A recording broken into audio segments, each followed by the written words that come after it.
इस हिंदुस्तान में आज तक के इतिहास में एक समय भी ऐसा नहीं गया जब सरकार ने लोगों का टैक्स माफ किया हो।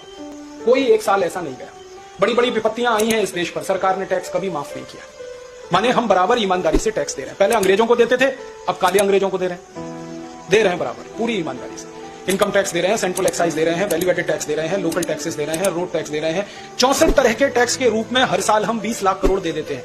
6,14,000 करोड़ केंद्र सरकारों को और बचा हुआ सब राज्य सरकारों को 35 राज्यों में।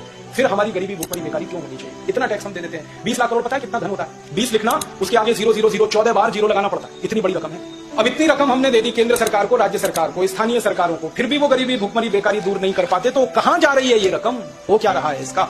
तब ध्यान में आता है कि अरे राजीव गांधी ने कहा था कि इस रकम का 85% तो घूसखोरी लूटखोरी में ही चला जाता है, और वो 84 में कहा था। हो सकता है 2009 में इस रकम का 90% घूसखोरी लूटखोरी और भ्रष्टाचार में चला जाता हो, 10% ही काम में आता हो।